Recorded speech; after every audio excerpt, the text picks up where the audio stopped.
صحابہ اکرام اچھی طرح جانتے تھے، جو اللہ کے رسول صلی اللہ علیہ وسلم کے ہاتھ پر اسلام قبول کرتے تھے، کہ ہمیں ایسی دولت مل چکی اب کہ اللہ رب العالمین کی جنت سے اب محروم نہیں ہو سکتے ہم۔ مرنا یقینی ہے، مرنے کے بعد دوبارہ اٹھایا جانا بھی یقینی ہے، جنت اور جہنم یقینی ہے، اور وہ زندگی ختم نہیں ہونے والی ہے۔ اگر توحید کی دعوت ہمیں مل چکی ہے، کلمہ لا الہ الا اللہ کا اقرار ہم نے کر لیا ہے، یہ دین کی دولت ہمارے پاس موجود ہے، تو اتنی بڑی دولت ہے کہ اللہ رب العالمین کی جنت سے ہم اب محروم نہیں ہوں گے۔ لیکن اس سے اگر دستبردار ہو گئے، کوئی ایسا عمل کر لیا جس سے توحید ختم ہو جائے، جس سے دین اسلام سے ہم نکل جائیں،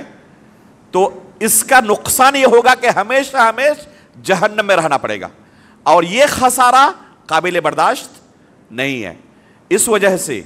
جب انہیں یقین ہو گیا تو ان صحابہ کرام نے جنت کے حصول کے لیے اور جہنم سے اپنے آپ کو بچانے کے لیے ہر طرح کی مصیبتوں کو برداشت کرنا قبول کر لیا۔ ان کے سینے کے اوپر پتھر رکھے گئے، تپتی گرمی میں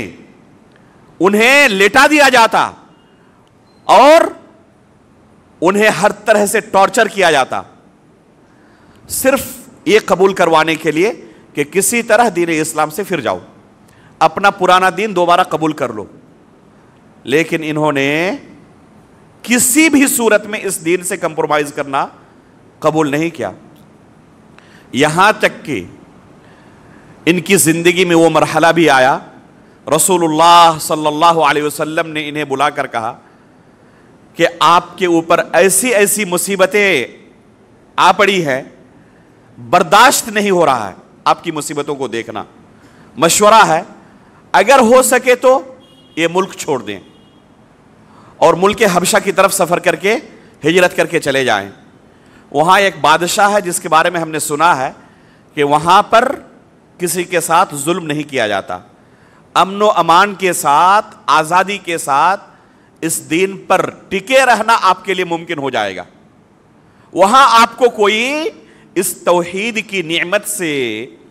دستبردار ہونے کے لیے ٹارچر نہیں کرے گا۔ ان صحابہ کرام نے صرف اس توحید کی حفاظت کے لیے، دین و ایمان کی حفاظت کے لیے سب کچھ چھوڑنا گوارا کر لیا،